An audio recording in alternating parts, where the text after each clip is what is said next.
মধ্যযুগৰ ভাৰতবৰ্ষৰ চুলতানী যুগৰ বিষয়ে কিছুমান ইম্পৰ্টেণ্ট MCQ আলোচনা কৰিম। এনেধৰণৰ ভিডিঅ' পাবলৈ হ'লে আমাৰ চেনেলটো ছাবস্ক্ৰাইব কৰক।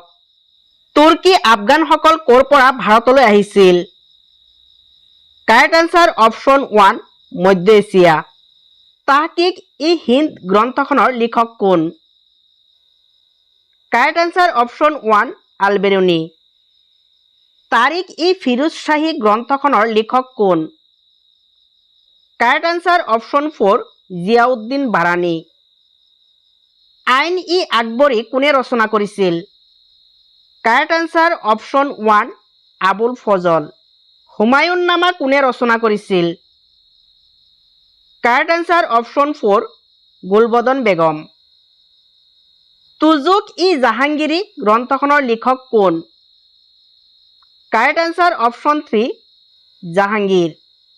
বিদেশী পৰিব্ৰাজক ইবন বতুতা কোন দেশৰ পৰা ভাৰতলৈ আহিছিল? Correct answer option 3 Morocco.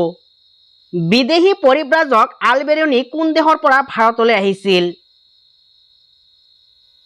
Correct answer option 1 Uzbekistan. বিদেশী পৰিব্ৰাজক মাৰ্ক পল আৰু নিকোলো কণ্টি কোন দেশৰ পৰা ভাৰতলৈ আহিছিল? Correct answer option 4 Europe. Ibn বতুতাৰ কোনখন গ্ৰন্থৰ পৰা মধ্যযুগত ভাৰতত শাসন কৰা চুলতানসকলৰ বিষয়ে জানিব পাৰি? কাৰেক্ট আনসাৰ অপশ্যন 3 ৰিহলা। খিলজী বংশৰ কোনজন চুলতানৰ নাম মুদ্ৰাত দেখা পোৱা গৈছিল? Correct answer option 1 Alauddin Khilji. তলৰ কোনজন চুলতানে ব্ৰঞ্জৰ মুদ্ৰা প্ৰচলন কৰিছিল? Correct answer option 1 Muhammad bin Tughlaq. Sur বংশৰ ৰজা শ্বেৰ শ্বাহে প্ৰচলন কৰা মুদ্ৰাটোৰ নাম কি আছিল? কাৰেক্ট আনসাৰ অপশ্যন 1 ৰূপী। কৰ্ণাটকৰ হাজাৰা ৰাম মন্দিৰ ক'ত অৱস্থিত? Correct answer option 1 Hampi. Kanai Barasi শিলালিপি তলৰ কোনটো যুগৰ এক উল্লেখযোগ্য সমল? Correct answer option 2 মধ্যযুগ।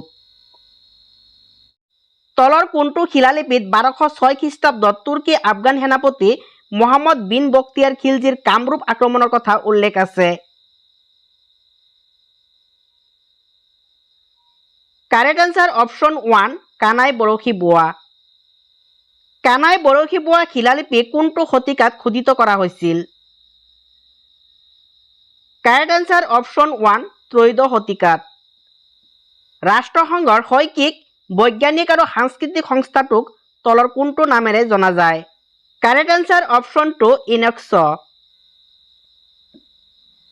কুতুব মিনাৰৰ নিৰ্মাণ কাৰ্য কোনে আৰম্ভ কৰিছিল?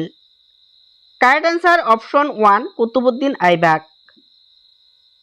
কুতুব মিনাৰৰ নিৰ্মাণ কাৰ্য সম্পূৰ্ণ কৰা হৈছিল? Correct answer option 2 Iltutmish. ভাৰতৰ ইতিহাসৰ কালছোৱা কেইটা ভাগত ভাগ কৰা হৈছে?